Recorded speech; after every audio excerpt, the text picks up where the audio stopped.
I like guided journaling and more structured journaling techniques because they train you to think in a different way, and you think more deeply because you're putting your thoughts on paper. I see journaling as a really beneficial way to train your brain to react a certain way. For example, if you get into the habit of using cognitive behavior therapy journaling techniques around your anxieties, then one day you're feeling anxious and you don't have a paper and pen on you, your brain is primed to revisit that technique that you've been practicing in a deep and thoughtful way on paper. I see it as like practicing a dance move or an exercise movement, but it's practicing a mental reaction. In this video, I want to talk about a few journaling exercises that I go back to that have helped me to improve my life by shaping my brain or pushing me to take action. The journaling techniques I'm talking about are intentional journaling techniques. They do have more of an end goal rather than stream of consciousness journaling. The first journaling technique is self-compassion journaling. So I discovered this technique after reading Brené Brown's The Gifts of Imperfection, and that led me to Kristin Neff's work on self-compassion. And that concept of self-compassion has completely changed my life and how I approach my days, my tasks, my goals. It's really infiltrated so many areas of my being. Self-compassion is about treating yourself with love when you do things that maybe bring you feelings of shame or inadequacy or embarrassment, or you feel like a failure. And self-compassion journaling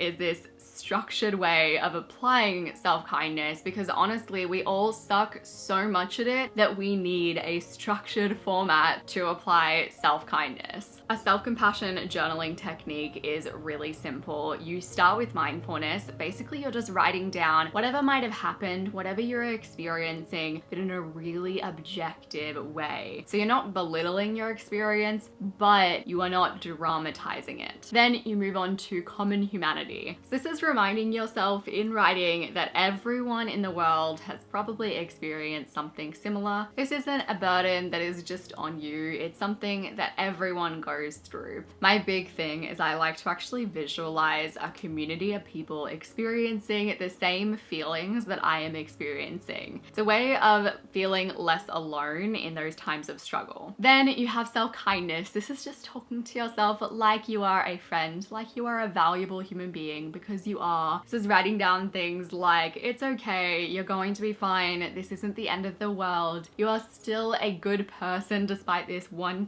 tiny incident. In 5 years' time, this won't matter at all. Self-compassion journaling is the perfect example of retraining your pathways to think in a certain way. Skillshare is the sponsor of today's video, and it fits in really nicely to this video as well, because I have a class on there where I walk you through 4 journaling exercises to find clarity and motivation.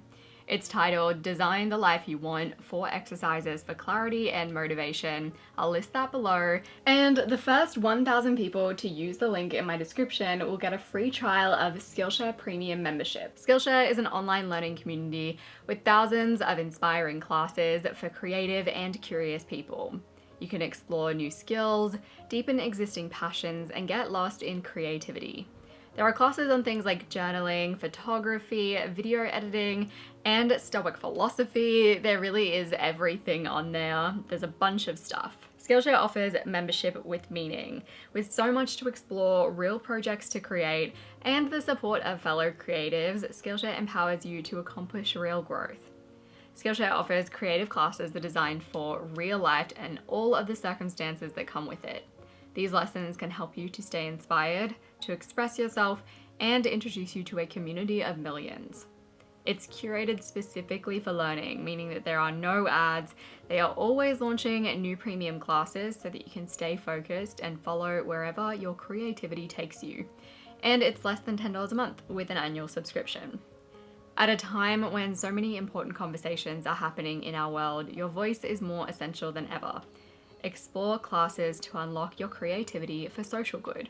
And like I mentioned before, the first 1,000 people to use the link in my description will get a free trial of Skillshare Premium membership. The next journaling exercise is a really simple one, and it's actually a question that I journal on every day in a very mini way. And it is the question, how could I have made today better? This question is built into my life map planner, so I answer it at the end of each day, and I find that it's one of the best ways to pick up patterns. It's like the first signal that a bad habit has started creeping into your life, and it's a way of actively acknowledging it as a problem that you need to work on. For example, if 3 nights in a row you stay up late, watch Netflix, you have a bad sleep, you feel crap the next morning, and you write that down after the question, how could I have made today better? That's you actively acknowledging that that is a problem. And because you've written it down, you are more likely to start taking action and be like, ooh, this is an issue, rather than just letting it continue and then a month later being like, oh, this is a habit now. There is something about the act of writing it down as well in my planner. I just find this urge of like, I don't want to write that down again tomorrow, so I'm gonna do something about it today. The next journaling technique is fear setting. So this is a journaling technique created by Tim Ferriss. It's based in Stoic philosophy, and it's all about defining your fears and pursuing your fears in order to overcome them. I actually used fear setting as a step towards quitting my job. So I was feeling super hesitant about the idea of leaving this job that was very stable and that was quite well paid considering my age. I had a really lucky advantage by getting that job, and to leave it just felt so risky, particularly when I had a mortgage that I was paying off. I have a partner that's a full-time student, and I have bills like everyone else really. I'm just in a normal circumstance where quitting your job is scary. But fear setting was really my first step in, okay, like I need to take this seriously. I'm gonna follow this fear setting journaling technique and see if that can help me overcome some of these blocks. I think it was a few weeks later that I actually ended up handing in my resignation, so it was a pretty pivotal step in taking that big bold move. Fear setting starts by asking yourself, what am I putting off out of fear? This is usually something that is out of your comfort zone that you really want to pursue, but you just have all of these messages in your mind that are making you terrified of taking any further steps. Then you define your fears by putting them down onto paper. You want to avoid like big, fuzzy, and vague fears, which is where your mind tends to go. So rather than everything will go wrong, you want to specify that you'll move and you just won't be able to make any friends. Once you have that fear down on paper, you want to actually write what you can do to prevent that fear from coming to life. So for that previous example, it would be things like, I'll go to a meetup every single week,